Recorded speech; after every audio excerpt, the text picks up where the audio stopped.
Bharatiya Janata party प्रदेश कार्यालयामध्ये आयोजित या पत्रकार परिषदेमध्ये सर्व पत्रकार मित्रांचं मनापासून स्वागत। उभाटा गटाचे नेते खासदार संजय राऊत यांनी आज पत्रकार परिषदेमध्ये घोषणा केली की येत्या काही दिवसांमध्ये दोन भावांचा प्रीतिसंगम होणार आहे। खरं तर राजकीय भाषेमध्ये याला प्रीतिसंगम नाही तर भीतिसंगम म्हणायला पाहिजे। दोन भाऊ घाबरून भीतीपोटी एकत्र येत आहेत, याला संजय राऊतजी प्रीतिसंगम म्हणत नाहीत तर भीतिसंगम म्हणतायत। आणि हा भीतिसंगम आहे हे महाराष्ट्रातल्या जनतेला ठाऊक आहे। आपल्या भावाला स्वतःच्या घराबाहेर काढण्याचं पाप उद्धवजी ठाकरे संजय राऊत तुम्ही केलं होतं आणि आता सत्ता जाणार। मुंबई महापालिकेत आपल्या अस्तित्वाची लढाई आहे आणि या लढाईच्या भीतीपोटी पराभवाच्या भीतीपोटी आपल्या भावाला सोबत घेण्याचा प्रयत्न संजय राऊत आणि उद्धवजी ठाकरे करतायत। त्यामुळे तुम्ही याला प्रीतिसंगमासारखं चांगलं नाव देऊन त्याची बदनामी करू नका, तर हा प्रीतिसंगम नाही भीतिसंगम आहे हे लक्षात ठेवा। ज्या पद्धतीनं महाराष्ट्रातील जनतेनं तुम्हाला नाकारण्याचं काम, तुम्हाला घरी बसण्याचं आवडतं काम दिलंय, अगदी त्याच पद्धतीनं मुंबई महापालिकेत देखील तुमचा पराभव होणार हे जवळपास निश्चित आहे। गेल्या 5 वर्षामध्ये देवेंद्रजी फडणवीस यांच्या नेतृत्वामध्ये मुंबईमध्ये ज्या पद्धतीचा विकास झालाय, मुंबईकरांना पुढे घेऊन जाण्याचं काम देवेंद्रजी फडणवीस आणि महायुतीच्या नेतृत्वात होतंय। त्यामुळे मुंबई महापालिकेत तुमचा पराभव होणार हे जवळपास निश्चित आहे आणि ही पराभवाची भीती तुमच्या पोटात असल्यामुळेच तुम्ही राज ठाकरे यांच्या सोबत जाऊन प्रीतिसंगम करण्याचा प्रयत्न करतायत। परंतु हा प्रीतिसंगम नाही तर भीतिसंगम आहे हे महाराष्ट्रातल्या जनतेला ठाऊक आहे।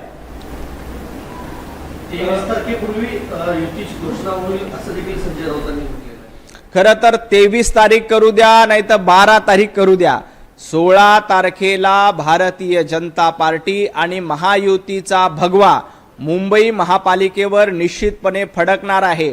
मला एक माहिती अशी मिळाली की राजजी ठाकरे यांना फक्त 60 जागा देऊन त्यांची बोळवण करण्याचा प्रयत्न उभाटा गटाकडनं केला जातोय, परंतु उभाटा गटांच्या 60 जागांच्या ऑफरवर राजजी ठाकरे यांची मान्यता नाही। ते जवळपास 100 जागा मुंबई महापालिकेमध्ये मागतायत, परंतु उद्धवजी फक्त 60 जागा देऊन त्यांची बोळवण करण्याचा प्रयत्न करतायत। त्यामुळे ही जी काही युती असेल किंवा भीतिसंगम आहे तो उद्याच होईल का याची खात्री नाही। राज ठाकरे फक्त 60 जागांवर समाधानी होतील असं वाटत नाही। अर्थात त्यांनी 60 जागांवर समाधानी व्हावं का 100 जागांवर व्हावं का 40 जागांवर व्हावं हा त्यांचा प्रश्न आहे, त्यांचा अंतर्गत प्रश्न आहे। परंतु आपण काल नगरपालिकेच्या आणि नगरपंचायतीच्या निवडणुकीमध्ये बघितलं, महाराष्ट्रातील जनता देवाभाऊंच्या पाठीशी आहे, महाराष्ट्रातील जनता एकनाथजी शिंदे यांच्या पाठीशी आहे। आणि महायुतीच्या जोरावर ज्या पद्धतीनं आम्ही नगरपालिका नगरपंचायत निवडणुका जिंकल्या, अगदी त्याच पद्धतीनं महापालिका निवडणुका सुद्धा महायुती म्हणून आम्ही लढू आणि जिंकू। सत्ताधारी पक्षाकडून कोट्यावधी रुपयांची उधळपट्टी केल्याचा आरोप केलाय, खास करून भाजप शिंदे गट आणि अजित पवार गटावर पैशाचा आरोप केल्याचा संजय राऊत म्हणाले। खरं तर संजय राऊत यांनी असे आरोप करण्याच्या आधी एखादा पुरावा असेल तो पुरावा माध्यमांसमोर द्यायला पाहिजे होता, परंतु एकही पुरावा द्यायचा नाही। फुकटची बडबड करायची ही संजयजी राऊत यांची जुनी सवय आहे।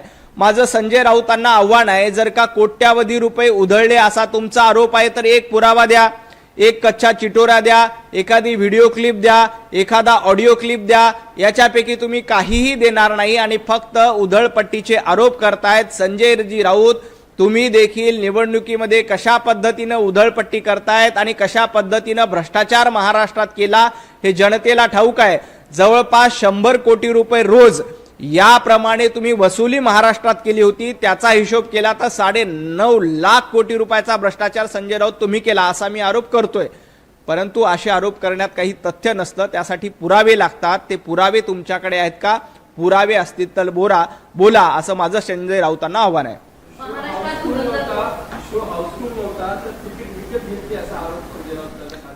खरं तर संजय राऊत यांना पत्रकारांनी विचारलं की तुमच्या दोन भावाच्या एकत्रीकरणाचं नाटक कधी होणार आहे।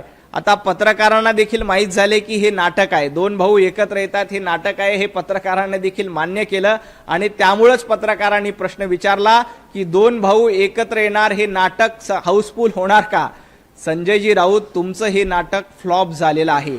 भाऊ बंदकीचं हे नाटक किंवा वाडा चिरेबंदी करण्याचा प्रयत्न तुम्ही जो केलाय तो फ्लॉप झालेला आहे. दोन भाऊ बेस्टच्या निवडणुकीमध्ये एकत्रित आले होते. बॅलेट पेपरवर निवडणूक झाली होती.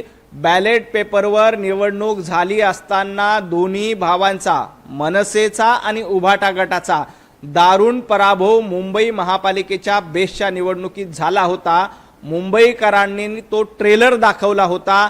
आता महापालिका निवडणुकीमध्ये धुरंधर देवेंद्रजी फडणवीसच आहेत हे पुन्हा एकदा सिद्ध होईल. आणि रहमान डकेतची भूमिका कोण निभावतंय? तर उद्धवजी ठाकरे रहमान डकेतची भूमिका निभावतात. त्याचं कारण काय? छत्रपती संभाजीनगरच्या नामांतराच्या विरोधात ज्यांनी याचिका दाखल केली होती, नामांतराला ज्यांनी विरोध केला होता, त्या लोकांना मातोश्रीवर प्रवेश दिला जातो आणि उभाटा गटामध्ये त्यांना सामील करून घेतलं जातं.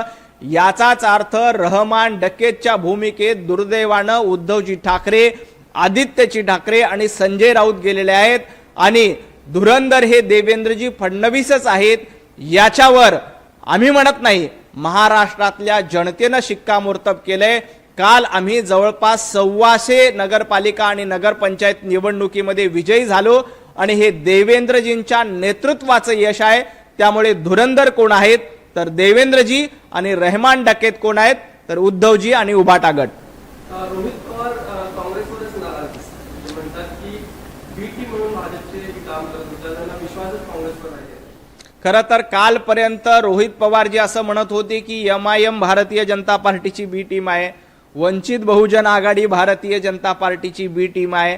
आता रोहित पवारांना नवा साक्षात्कार झालाय. कदाचित रात्री त्यांना स्वप्न पडलं असेल की काँग्रेस भारतीय जनता पार्टीची बी टीम आहे. रोहित पवारजी, ज्या काँग्रेसच्या मांडीला मांडी लावून तुम्ही बसलायत, आता ही महाविकास आघाडीमध्ये तुम्ही आहात. काँग्रेसला तुमच्यापेक्षा जास्त जागा, म्हणजे शरद पवार गटाला ज्या जागा मिळाल्या त्याच्यापेक्षा 3 पट जास्त जागा काँग्रेसला मिळाल्या. त्यामुळे कदाचित आपल्याच मित्राचं यश रोहित पवारांना बघवत नाही. त्यामुळे ते अशा पद्धतीनं काँग्रेसवर टीका करतायत.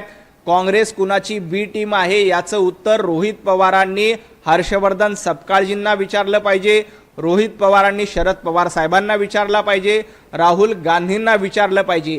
एक मात्र नक्की आहे की काँग्रेसची या बाकी दोघांच्या तुलनेमध्ये थोडंसं यश जास्त मिळतंय. काँग्रेस विदर्भामध्ये जवळपास 31 जागा मिळाल्यात 100 पैकी. परंतु काँग्रेसचं हे यश पास होण्यावरही नाही, कारण पास होण्यासाठी 100 पैकी 35 जागा लागतात. काँग्रेस ढकलपास देखील झालेली नाही. काँग्रेसचे नेते, काँग्रेसचे प्रदेशाध्यक्ष हर्षवर्धन सपकाळजी यांच्या मतदारसंघामध्ये, यांच्या बुलढाणा जिल्ह्यामध्ये काँग्रेसची धुळधाण उडालेली आहे. भारतीय जनता पार्टीला मोठ्या प्रमाणात यश मिळालंय. आमची लढाई काँग्रेस सोबत आहे. मुंबईमध्ये आमची लढाई उभाटा सोबत आहे. नितेश राणेंनी एक्सपोज केलेली आहे. पक्षाच्या, माझ्या नेत्याच्या आणि कुटुंबाच्या प्रतिमेसाठी मी आजपर्यंत तत्पर होतो, मात्र मानवल आणि कणकवलीचा जो पराभव आहे त्यानंतर हे पोस्ट केलंय. काही गोष्टी बोलल्या नाही तर त्या खऱ्या वाटायला लागतात, पण आता वेळ आली आहे. नितेश राणेंचा हा नेमका कोणाला इशारा आहे? कोण म्हटलं सर? नितेश राणेंनी ट्विट केले असं. नाही, नितेशजी राणे हे महायुतीतलेच आमचे नेते आहेत. आम्ही सिंधुदुर्गामध्ये काही ठिकाणी आमची युती होऊ शकली नाही, त्याच्यामुळे आम्ही वेगवेगळे लढलो. परंतु आता नितेशजी राणे हे महायुतीचे आमदार आहेत, आमच्या सोबतचे सहकारी मित्र आहेत. त्यांचा हा निशाणा भारतीय जनता पार्टीवर निश्चित नसेल. त्यांचा निशाणा हा निश्चितपणे विरोधकांवर असणार. आम्ही महायुती म्हणून एकत्र आहोत. काही ठिकाणी आमची युती झाली नव्हती, तरी आता आम्ही पोस्ट इलेक्शन आम्ही एकमेकांसोबत राहू आणि मालवणमधल्या, सिंधुदुर्गमधल्या जनतेचा विकास कशा पद्धतीनं करता येईल, कशा पद्धतीनं कोकणाला पुढे घेऊन जाता येईल याचा विचार आमच्या डोक्यामध्ये आहे. संजय राऊतांनी विकास हाती आलेला आहे. आमचा बिहारशी तुलना केली, बिहारच्या पॅटर्नवर सगळा निकाल आहे.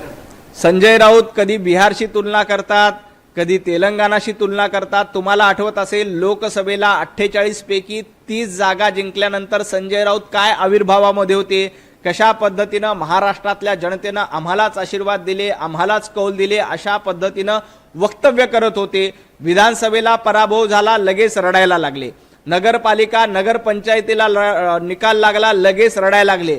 मुंबई महापालिकेसह 29 महापालिकेमध्ये उभाटा गटाचा असाच पराभव होणार आहे, त्यामुळे लढायची सुरुवात करतायत. तुम्हाला बिहार आठवत असेल तरीही मुंबई आहे आणि महाराष्ट्र आहे. महाराष्ट्रातला मराठी माणूस स्वाभिमानी आहे.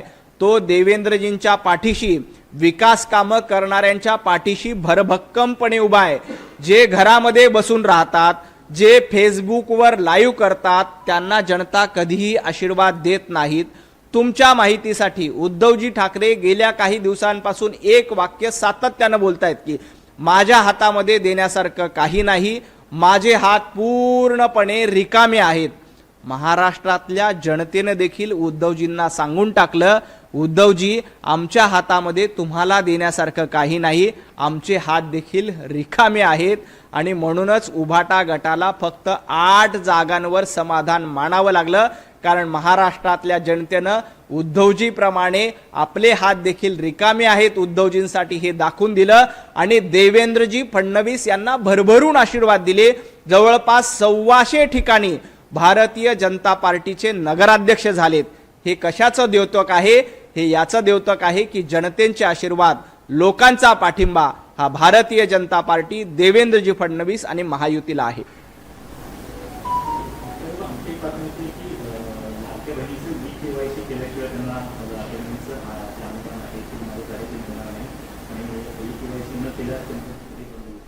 लाडक्या बहिणीची ई-KYC सुरू आहे. मोठ्या प्रमाणात लाडक्या बहिणी ई-KYC करतायत आणि त्याच्या माध्यमातून जास्तीत जास्त महिलांना फायदा होणार आहे. लाडक्या बहिणीची योजना बंद करणार अशा पद्धतीच्या अफवा सातत्यानं महाविकास आघाडी असेल, उद्धवजी ठाकरे यांचा पक्ष असेल, राजजी ठाकरे यांचा पक्ष असेल, काँग्रेस असेल, यांच्याकडे अशा पद्धतीच्या अफवा पेरण्याचं काम करतायत. परंतु जोपर्यंत देवेंद्रजी आहे, जोपर्यंत महायुती आहे, तोपर्यंत लाडकी बहीण योजना बंद पडणार नाही.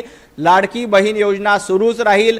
उलट आमचा प्रयत्न आहे की आम्ही विधानसभेच्या निवडणुकीमध्ये आश्वासन दिलं होतं की 1500 रुपये लाडक्या बहिणींना आम्ही देतोय, तो 2100 रुपये आम्ही करणार आहोत.